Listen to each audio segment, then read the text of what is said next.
প্রয়োজনে আবার ভোটগুলি গণনা করা হোক, এই জাতীয় কোনো একটা উদ্যোগের আশায় আমি আমার কথাগুলি নিয়ে আমি নির্বাচন কমিশনে এসেছি এবং রিটার্নিং কর্মকর্তাকে বলেছি। উনি বললেন এটা সচিব মহোদয়ের সাথে কথা বলতে, আমি সচিব মহোদয়ের সাথে কথা বললাম।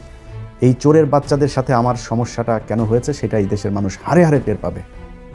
এই চোরের বাচ্চারা আসার পর থেকে শুরু থেকে এরা জাউরামি শুরু করেছে। ইন্টারন্যাশনাল জাউরা একটা নিয়ে বসাইছে ওইখানে। জামাত ইসলাম ফেল করেছে না পাশ করেছে এটা দিয়ে আমার কোনো লাভও হবে না, আমার ব্যক্তিগত কোনো লসও হবে না। এই দেশের ক্ষতি হয়েছে। চোর, বাটপার, দুর্নীতিবাজ এরা যদি দেশ চালায় সেই দেশ কোনোদিন ভালো চলবে না। ঢাকা 13 আসনে ভোট আবার গণনার দাবি মামুনুল হকের। নির্বাচনী ফলাফলে অসঙ্গতি ও ভোট গণনায় বৈষম্যের অভিযোগ তুলে নির্বাচন কমিশনের প্রতিকার চেয়েছেন তিনি। আসসালামু আলাইকুম দর্শক, নতুন একটা নিউজে সবাইকে স্বাগতম। দর্শক, ভিডিওর শুরুতেই যে ভিডিওগুলোর অংশ বিশেষ আপনারা দেখেছেন, ভিডিওর অংশগুলো দেখেই বুঝতে পেরেছেন যে আজকের এই ভিডিওটি কতটুকু গুরুত্বপূর্ণ এবং আকর্ষণীয় হতে চলেছে। দর্শক, তাই সবাইকে বলবো ধৈর্য সহকারে আজকের এই ভিডিওগুলো দেখতে হবে আপনাদের, তাহলে সবকিছু জানতে পারবেন বা বুঝতে পারবেন। তো চলুন কথা না বাড়াই ভিডিওগুলো দেখে আসি। দাঁড়ান, যারা এখন পর্যন্ত আমাদের এই চ্যানেলটি সাবস্ক্রাইব করেন, প্রতিনিয়ত এ ধরনের গরম গরম খবরগুলো পেতে আমাদের চ্যানেলটি সাবস্ক্রাইব করে দিবেন। যারা করেছেন ধন্যবাদ। চলুন একটা লাইক দিয়ে বিস্তারিত সবগুলো ভিডিওর আলোচনাগুলো শুনে আসি। যে ব্যালটটা গণভোটের, সেই ব্যালটে সিল মারার জায়গা কিন্তু হ্যাঁ এবং না যেখানে লেখা, সেই হ্যাঁ নার উপরে না, ঠিক তার ডান দিকের ঘরে হ্যাঁ না লেখা সিল মারার জায়গা। তো স্বাভাবিকভাবেই মাস পিপল ভোটাররা যারা, তারা এত খুঁটিনাটি করতে পারেন নাই। তারা অনেক ভোট যারা ওই ফার্স্ট কলামের লাস্ট রোতে যাদের দেওয়ার কথা, তারা সেই জায়গায় মার্কার উপর, প্রতীকের উপর সিল না মেরে অনেকে সিল মেরে বসছে সামনের ফাঁকা জায়গায়। তো সেই ধরনের ভোট মির্জা আব্বাস সাহেবের ক্ষেত্রে এটা ভ্যালিড বলে গণ্য করা হয়েছে, কিন্তু আমার আসনে সেই ভোটগুলো বাতিল করা হয়েছে এবং সেটার অ্যামাউন্টটা খুব ছোট না। আমার আসনে 50টা কেন্দ্রের ফলাফল এই রিটার্নিং কর্মকর্তা ঘোষণা করলেন, সেখানে 1200 ব্যালট বাতিল হয়েছে। তো সেই হিসাবে আমার ধারণা, যদি 138টা কেন্দ্র, আমার 138টা কেন্দ্রে যদি এই হারে ব্যালট বাতিল হয়ে থাকে, তো সেটা হয়ে যাবে 3000-এর উপরে, 3500-এর মতো। তো আমার প্রতিদ্বন্দ্বী প্রার্থীর সাথে আমার ভোটের পার্থক্য হলো 2200 সামথিং। তো সেই ক্ষেত্রে আমার ভোট যদি বিপুল পরিমাণ বাতিল হয়ে থাকে, তাহলে যেটা ফলাফলের উপর একটা ভিন্ন, তো যেহেতু একই ঘটনা ঢাকায়, একই নির্বাচনে মির্জা আব্বাস সাহেব যদি এই ফ্যাসিলিটিটা পেতে পারেন, তাহলে আমি কেন পাবো না? এটা আমার প্রশ্ন। আর আমারটা যদি বাতিল হয়, তাহলে মির্জা আব্বাস সাহেবেরটা কেন ভালো থাকবে? এটা বড় আমার যুক্তি। দ্বিতীয় কথা হলো আমার, যে ওখানে কয়েকটা আসনের যেই শীট দেওয়া হয়েছে প্রিজাইডিং কর্মকর্তার পক্ষ থেকে, সেটার মধ্যে টেম্পারিং করা আছে অ্যামাউন্টের মধ্যে। তো সংখ্যার মধ্যে একটা সংখ্যা টেম্পারিং করলে তো এটা যদি 3-এর জায়গায় 7 হয়ে যায়, 400 ভোটের ডিফারেন্স হয়ে যায়। এখানেও একটা অ্যামাউন্টের ভোটের ডিফারেন্স হয়েছে।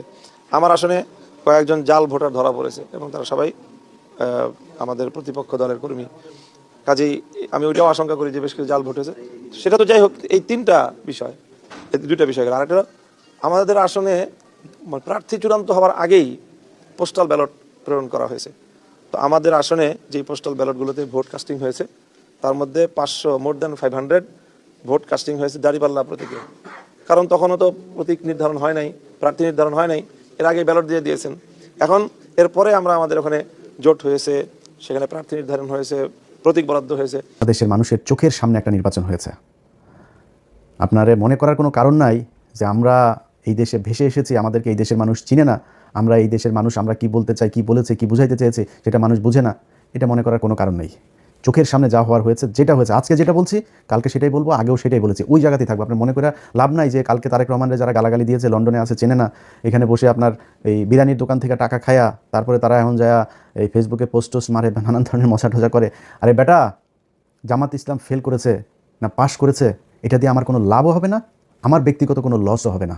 এই দেশের ক্ষতি হয়েছে। চোর, বাটপার, দুর্নীতিবাজ এরা যদি দেশ চালায় সেই দেশ কোনোদিন ভালো চলবে না। অনেকেই বলেন যে ভাই আপনি সরাসরি কেন বিএনপির বিরুদ্ধে হঠাৎ করে গেলেন, আপনি তো বিএনপির লোকই ছিলেন। ভাই, আমি আওয়ামী লীগের সময় আপনাদেরকে একটা জিনিস বলেছি, আমার কিন্তু ভাই দুর্নীতি নিয়ে কোনো সমস্যা না। এই যে বিএনপিতে দেখেন না, আপনারা লিখে দিলাম, যারা অনেক মজা টজা করছেন, অনেক খুব ভাবসাব নিচ্ছেন, এমপি হয়েছেন। এবার এমপি হওয়ার উদ্দেশ্যটা কী রে তোর? তুই চুরি করার জন্য, জাস্ট চুরি করার জন্য এমপি হয়েছিস। উপর শ্রেণীর এই চোর, তোর সন্তান একটা এমপি, চোখ বন্ধ করে বলে দেবেন বিএনপি কিংবা আওয়ামী লীগের, চোখ বন্ধ করে বলে দেবেন ও যদি এমপির ছেলে হয় ও চোর। ওর পেটের মধ্যে পারামালে চুরির টাকা বের হবে, চুরির ভাত বের হবে, খাবার বের হবে, ও যে গাড়ি চড়ে সেটা চুরির টাকার। এই বাংলাদেশের জনগণের চুরির টাকা দিয়ে। ওর বাপ এত টাকা বেতন পায় না যে ছেলেরে অস্ট্রেলিয়া, ইউকে, ইউএসএ সেখানে নিয়ে পড়াশোনা করে। সব এমপিদের ছেলেমেয়েরা বিদেশে পড়াশোনা করে, সবার, একজনও বাদ নাই। কিছু হইলেই তারা বিদেশে টাকা পয়সা কেমনে পাঠাবে, পোলাপাইনে কেমনে বিদেশ পাঠাবে, আর পাতলা পায়খানা হাঁচি কাশি যাই হোক তারা সিঙ্গাপুর, থাইল্যান্ডে গিয়ে ট্রিটমেন্ট নেবে। এটা কমন জিনিস। টাকাটা কোত্থেকে আসে? তোরা চোর, বাংলাদেশে এই চুরি করে তারপরে রাজনীতি করে। কিন্তু এটা নিয়ে কিছু বলতাম না, কারণ চুরি করে আপনি যদি নাকি এখন থামাইতে যান, এটা থামাইতে পারবেন না, বা এটা একদম ইস্টাবলিশ হয়ে গিয়েছে যে এরা চুরি করবেই, এটা এইভাবেই চলবে। কালকে একজনকে আমি বলছিলাম যে কোনো এক পুলিশ অফিসারের আপনার সাথে কথা হচ্ছিল, আমি তার বললাম যে ভাই তোমার সাথে কথা বলার সময় ভাবি আবার পাশে থেকে বলছে যে ভাই কী অবস্থা, সেই মাঝে মধ্যে কথা হয়। আমি ভাবি সালাম, এই ভাই তো ভোটটা দিবে না, দাঁড়িপাল্লায় আপনি কিন্তু দিবেন। তো উনি এই ইয়ের বললো, ওনার হাজব্যান্ড আমার আবার বললো যে কয় ভাই আমরা দাঁড়িপাল্লায় ভোট দিতে পারবো না, এটা আমাদের এই উপরের একটা হয়েছে, সিদ্ধান্ত হয়েছে যে আমরা এই দাঁড়িপাল্লায় ভোট দেবো না, ধান সিদ্ধান্ত। বললাম ভাই কেন এটা এত হলেন? কয় না ভাই আমরা এটা যদি তার দাঁড়িপাল্লা যদি আসে তাহলে আমাদের সমস্যা হবে। মানে বুঝছেন তো, ওই ঘুষ খাবে, ওইটা ও একদম এই মাইন্ডের ভিতরে, মাথার ভিতরে ঢুকিয়ে রেখেছে যে ও ঘুষ খাইয়েই মরবে, ওর ঘুষ দিয়েই চলতে হবে, ও সৎ হবে, এই চিন্তা ভাবনা ওর মাথার ভিতরে নাই। এ নাকি তার আরও ঊর্ধ্বতন কিছু অফিসার সহ নাকি তারা এই করেছে, না জামাত ইসলামরা আসতে দেওয়া যাবে না। এই হয়েছে গিয়া মানে বাংলাদেশের অবস্থা। এই জায়গা থেকে আপনি রাতারাতি চলে আসবেন, এটা সম্ভব না।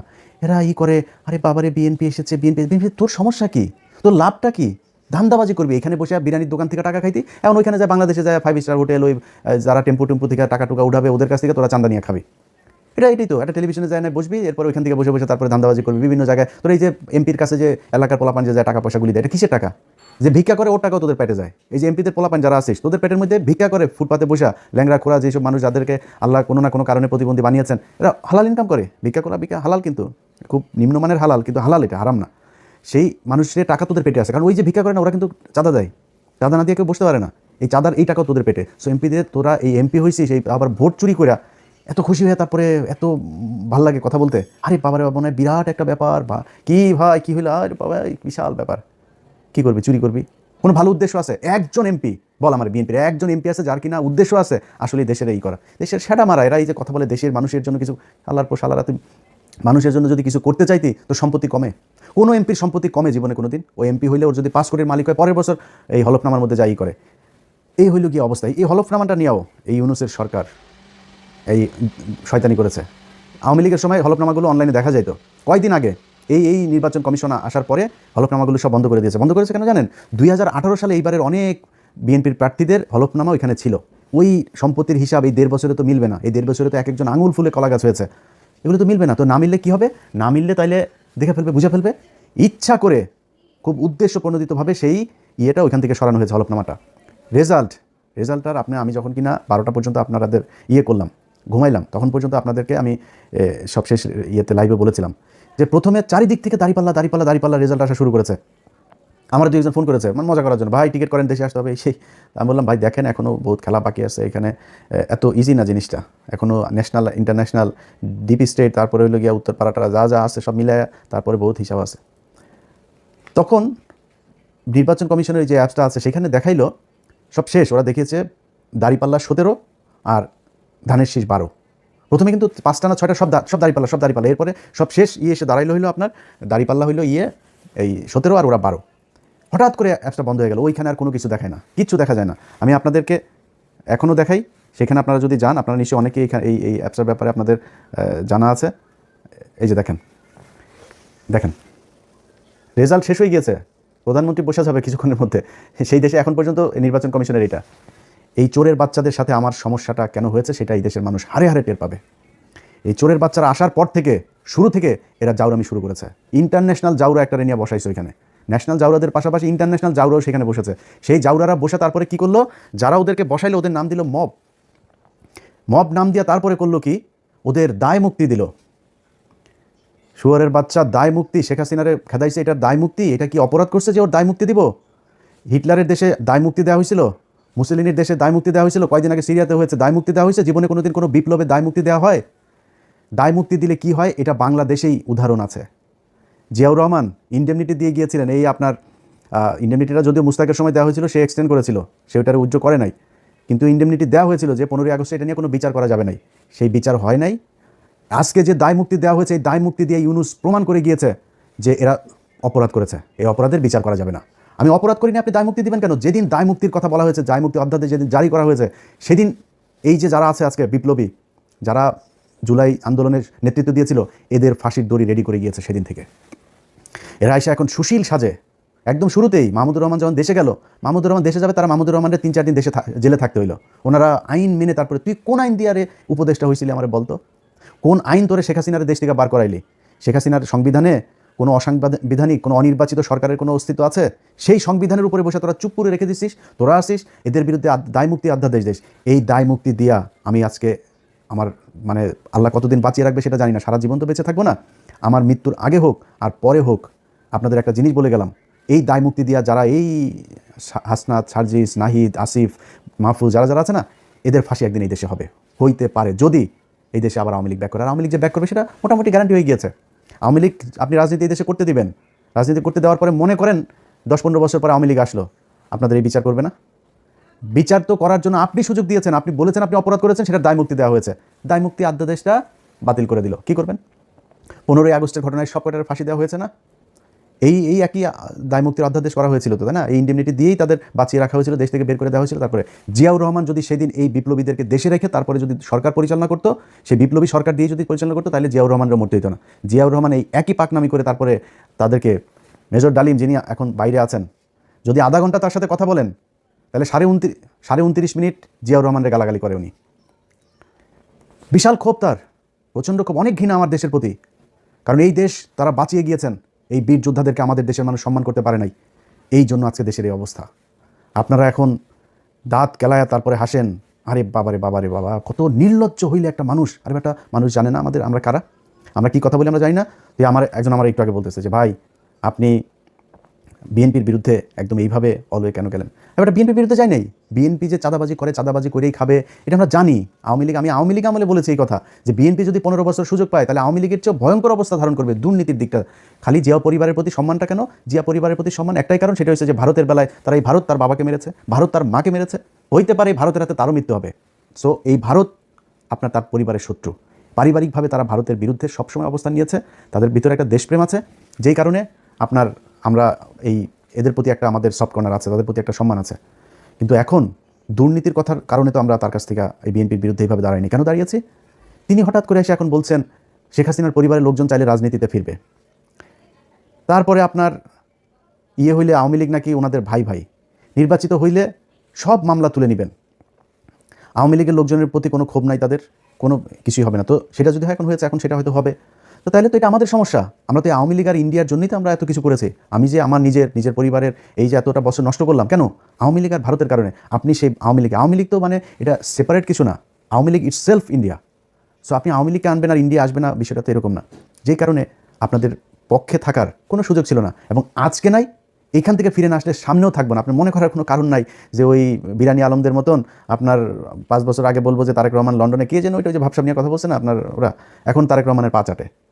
এটা ইলিয়াসের দেওয়া হবে না, এটা আপনাদের দেওয়া হবে। এই ইলিয়াসের পেটের মধ্যে হারাম ঢুকানো বহুত কঠিন জিনিস, সো এটা আপনাদের দেওয়া হবে। আপনারা হাসি খুশি তারপরে এখন খুব মজায় থাকবেন, মজা। এটা আপনারা জন্ম নিয়েছেন অসৎ পয়সা, হারাম টাকা, মানুষের কুকুরের মতো লাথি উষ্টা খায়, তারপরে তার পায়ে চাটা ধরে বসে থাকার জন্য। আমাদের এই জন্য জন্ম হয় না। আল্লাহ যেন ওই রাস্তায় জীবনে কোনোদিন না নেয়। জীবনের সবচাইতে খুব খারাপ পরিস্থিতির ভেতরে দাঁড়ায়ও নিজের আদর্শ যেটা, ওইটা ধরে রাখবো। এইটা সারা জীবন করবো, আজকে করছি, পরেও করবো। জামাত ইসলাম আজকে হেরে গিয়েছে না, হারানো হয়েছে তাদেরকে। এই জামাত ইসলামের খুব খারাপ ভয়ঙ্কর পরিস্থিতিতেও ছিলাম, সামনেও থাকবো, যতক্ষণ পর্যন্ত দেখবো যে না এই লোকগুলি সৎ। আমার যদি আপনি এখন ইন্ডিয়ার বিষয়টা না আনতেন, আমি বিএনপির সাথে জামাতের বিষয়টা এইভাবেই করতাম না। কিন্তু যেহেতু আমি নিজের চোখে দেখছি এই দেশের, এই ভারতের হাতে, আমার শত্রু ভাই পৃথিবীতে আমার কোনো শত্রু নাই, আমার শত্রু একটাই, সেটা হচ্ছে ভারত। এই ভারতের বিরুদ্ধে যারা, ভারত যাদেরকে অপছন্দ করে, আমি তাদের দলে। সো তারা স্পষ্ট অবস্থান নিয়েছে, তারা সরাসরি বলেছে যে খালেদা পুত্র ভারতের সাথে সমঝোতা করে দেশে ঢুকেছে। তাদের পত্রিকা নিউজ করেছে এই কয়েকদিন আগে, তাদের এক মিলিটারি অফিসার, খুব ঊর্ধ্বতন অফিসার, রিটায়ার্ড, সে বলেছে যে যেদিন বলেছে যে দিল্লি না ঢাকা, ঢাকা ঢাকা, দিল্লি না পিন্ডি, ঢাকা ঢাকা ঢাকাই, ঢাকা না পিন্ডি, ঢাকা ঢাকা, এটা যেদিন বলেছে সেই দিনই বিএনপি শেষ হয়ে গিয়েছে, সেদিনই বিএনপি ভারতের পক্ষে চলে এসেছে। রিটায়ার্ড অফিসার বলেছে এই কথা। তো এর মানে হলো কি যে আপনার ভারতের সাথেও তাহলে নিশ্চয়ই কিছু একটা হয়েছে, আমরা তো সেটা এখনও জানি না, সেই ঘটনা কি হলো আসলেই কি। তো এই জিনিসগুলি আমরা দেখলাম সেই শুরু থেকে এখন পর্যন্ত। তো দেখে একটা নির্বাচন হইল, এবং সেই নির্বাচনের মধ্যে যদি নাকি মিনিমাম আপনাদের লজ্জাবোধ থাকতো বা সততাবোধ থাকতো, তাহলে নির্বাচন শুরু হওয়ার আগের থেকে 2 মাস ধরে যখন এই যে মানুষগুলোকে আপনার করা হচ্ছে, হুমকি দেওয়া হচ্ছে, ঘর থেকে বের হইতে পারবি না, ঘর থেকে বের হইলেই কিন্তু পা ভেঙে দেওয়া হবে, ভোট কেন্দ্রে ধানের শীষের লোক ছাড়া কাউকে যেতে দেওয়া হবে না, এই এই এই হুমকিগুলো দিয়েছে না? এই হুমকি দেওয়ার পরে বিএনপি থেকে কোনো ব্যবস্থা নেওয়া হয়েছে? তারেক রহমান দেশে যাওয়ার পরেও কোনো ব্যবস্থা নেওয়া হয়েছে? কিছুই করা হয়নি। তাহলে ঘটনাটা কি দাঁড়াইলো? ঘটনা দাঁড়াইল আপনারা এরকম একটা নির্বাচন করেই ক্ষমতায় আসতে চেয়েছেন। সো এত ভাব মারার কিছু নাই তো। চুরি করে এসেছেন ক্ষমতায়, চুরি করে ক্ষমতায় দেখেন থাকেন। আল্লাহ যা করে ভালোর জন্য করে। যদি নাকি মনে করেন যে এই সামনের দেশ চালানোটা এত সহজ হবে, এত সুন্দর এক দেশ আপনাদের জন্য রেখে গেল এই বালের সরকার একটা, এটা মনে করার কোনো কারণ নেই। প্রতিটা পদে পদে টের পাবেন। আপনার যেই ভালোবাসার সাংবাদিকরা আপনাদের এখন আছে, সেই সাংবাদিকরাই বুঝাই দিবে, এরাই বুঝাই দিবে আপনাদেরকে কি জিনিস তারা। সর্বশেষ হিসাব অনুযায়ী বিএনপি 210, জামাত ইসলাম 71, এনসিপি 6, এরকম সব মিলে হয়তো 210 ফিক্সড। এটা তারা বিপুল সংখ্যাগরিষ্ঠতা নিয়ে বিএনপি সরকার গঠন করতে যাচ্ছে। এখানে 11 দলীয় জোটের পক্ষ থেকে নির্বাচনে ব্যাপক কারচুপির অভিযোগ আনা হয়েছে। বেশ কিছু অভিযোগের সপক্ষে তারা ডকুমেন্টস উপস্থাপন করেছে এবং নির্বাচন কমিশনেও তারা এখন যাওয়ার ঘোষণা দিয়েছে। নির্বাচন কমিশন যদি তাদের এই সমস্ত ডকুমেন্টসগুলো দেখার পরে কোনো সিদ্ধান্ত না দিতে পারে, সন্তোষজনক জবাব না দিতে পারে, তাহলে জামাত ইসলামের পক্ষ থেকে আন্দোলনের ঘোষণা দেওয়া হয়েছে, তারা আন্দোলনে নামবে। হ্যাঁ, বিরোধী দল হিসেবে আন্দোলনে তো আপনি যাবেনই, অবশ্যই আন্দোলন আপনাকে করতেই হবে। অনিয়ম এগুলোর বিরুদ্ধে তো আন্দোলন করতেই হবে। তবে আমার কাছে মনে হয় ফলাফল মেনে নেবার মানসিকতা থাকতে হবে প্রত্যেকেরই। এরা সবচেয়ে এখানে ভালো নজির উপস্থাপন করেছেন শিশির মনির। সর্বপ্রথম তিনিই কিন্তু ঘোষণা দিয়েছেন ফেসবুক পোস্টে, এবং তার যিনি বিজয় প্রার্থী ধানের শীষের প্রার্থীকে তিনি অভিনন্দন জানিয়েছে। এই যে কালচার, এই কালচারটা থাকা ভালো। আর জামাত ইসলাম এখন নির্বাচন কমিশনে যেতে চাচ্ছে, তারা তাদের পক্ষের ডকুমেন্টসগুলো অবশ্যই নির্বাচন কমিশনে জমা দেবে, সেগুলো উপস্থাপন করবে। তবে ফলাফল মেনে নেওয়াটাই বুদ্ধিমানের কাজ হবে এবং বিএনপিকে সহযোগিতা করে আগামী পরবর্তী নির্বাচন পর্যন্ত নিজেদেরকে প্রস্তুত করার জন্য আহ্বান থাকবে জামাত ইসলামের প্রতি। আন্দোলন করলে তো অনেক কিছুতেই করা যায়, ভবিষ্যতে আরো অনেক ইস্যু আসবে, সেগুলোতে জামাত ইসলাম আন্দোলন করবে। এবং এই যে বিভিন্ন অনিয়ম, কারচুপি, এই অভিযোগগুলো নির্বাচন কমিশনে দিয়ে রাখতে হবে এবং এটি মানুষের ভিতরে জারি রাখতে হবে, যেন মানুষ এটি নিয়ে কথা বলতে পারে। তবে বিএনপিকে সহযোগিতা করতে হবে, ফলাফল মেনে নিতে হবে। এটি হচ্ছে আমার কাছে মনে হয় বুদ্ধিমানের কাজ হবে। এবং জামাতের আমির তিনি কিন্তু বলেছেন যে আমরা বিরোধী দলে গেলেও আমরা এই করবো, অর্থাৎ বিরোধী দলে যাওয়ার কিন্তু প্রস্তুতি জামাত ইসলামের আছে, ছিল এবং আছে। অপরদিকে জাতীয়তাবাদী দল বিএনপির কিন্তু বিরোধী দলে যাওয়ার কোনো প্রিপারেশন ছিল না, তারা রাষ্ট্র ক্ষমতায় যাবে এটি তাদের সেই প্রস্তুতি ছিল এবং সেইভাবেই মিডিয়া, আমরা দেখেছি মিডিয়া তাদেরকে সহযোগিতা করেছে। কিছু অনিয়ম উঠে এসেছে, যে জামাত ইসলামের পেজে একরকম দেখানো হচ্ছে, তারপরে সোশ্যাল মিডিয়ায় একরকম দেখানো হচ্ছে, মেইন স্ট্রিমের মিডিয়াগুলোতে তার বিপরীত চিত্র দেখা যাচ্ছিল। তো তখন থেকেই আমরা বুঝতে পারছিলাম যে কোনো একটা কিছু ঘটতে যাচ্ছে। সুতরাং অভিযোগগুলো দায়ের করে এর সত্যতা যদি আপনারা প্রমাণ করতে পারেন, কোন কোন কেন্দ্রে অনিয়ম হয়েছে, কোথায় কোথায় কারচুপি হয়েছে, কোথায় কোথায় ইলেকশন ম্যানিপুলেট করা হয়েছে, কোথায় কোথায় ইলেকশন ইঞ্জিনিয়ারিং করা হয়েছে, ফল আটকে গেছে কোথায় কোথায়, এগুলো আপনারা মানুষের সামনে নিয়ে আসেন, জনগণের সামনে নিয়ে আসেন, নিয়ে সেগুলো নিয়ে কথা বলতে থাকুন। আর তারেক রহমানের নেতৃত্বে জাতীয়তাবাদী দল সরকার গঠন করুক। তারেক রহমানের কাছে আমাদের যে আশাটা থাকবে, যে চাওয়াটা থাকবে, এটি আমরা কিন্তু জুলাই গণ অভ্যুত্থানের মধ্য দিয়ে আমরা এই জায়গায় এসেছি। শেখ হাসিনাকে বিরোধিতা করার মূল জায়গাটা ছিল কিন্তু সে স্বৈরাচার হয়ে উঠেছিল, ফ্যাসিস্ট হয়ে উঠেছিল। সে দুর্নীতি রোধ করতে পারে নাই, অর্থ পাচার রোধ করতে পারে নাই, তারপরে নাগরিক সমাজের উপরে, বিরোধী মতের উপরে দমন পীড়ন, এটা সে পুরো মাত্রায় চালিয়েছে। আমরা নতুন সরকারের কাছে আমাদের আহ্বান থাকবে, আপনারা এই বিষয়গুলো মাথায় রাখবেন। বিশেষ করে তারেক রহমান তিনি তো বারবার বলেছেন যে তিনি দুর্নীতি কমিয়ে আনার চেষ্টা করবেন, চাঁদাবাজিটা কমিয়ে আনার চেষ্টা করবেন। আমরা আপনার কাছে বেশি কিছু চাই না, মাত্র 3টা জিনিস চাই। আপনি জুলাই সনদটা বাস্তবায়ন করবেন। এখানে হ্যাঁ ভোটে জয়যুক্ত হয়েছে, আমরা শুনেছি বেসরকারিভাবেই হ্যাঁ জয়যুক্ত হয়েছে। তো এই জুলাই সনদটা বাস্তবায়ন করবেন দয়া করে। আর চাঁদাবাজিটা আল্লাহর ওয়াস্তে যদি পারেন, এইখানে সবচেয়ে বেশি নজর দিবেন। এইটা কিন্তু মানুষকে সবচেয়ে বেশি ক্ষুব্ধ করেছে। চাঁদাবাজিটা 0 পর্যায়ে নামিয়ে আনবেন। আর এই যে অফিস আদালতে ঘুষ ছাড়া যে ফাইল নড়ে না, একটা ফাইলও নড়ে না, এইখানে আপনাকে একটু নজর দিতে হবে। এইখানে যদি আপনি নজর দেন, তাহলে আপনার সরকার ভালো করবে এবং ভালোভাবে চলবে। না হলে শেখ হাসিনাকে যারা ফাংশন করতে দেয় নাই, শেখ হাসিনাকে যারা অজনপ্রিয় করে তুলেছিল, তারাই কিন্তু এখনো রয়ে গেছে। দুর্নীতির মাত্রাটা কমিয়ে আনবেন, যেন বিশ্ব দরবারে বাংলাদেশ আর দুর্নীতিতে চ্যাম্পিয়ন না হতে হয়। আর এদেশের মানুষের ভিতরে যে জিনিসটি সবচেয়ে বেশি মনোকষ্টের কারণ হয়েছে, ভারত এই দেশের উপরে ক্রমাগতভাবে নগ্ন হস্তক্ষেপ করেছে।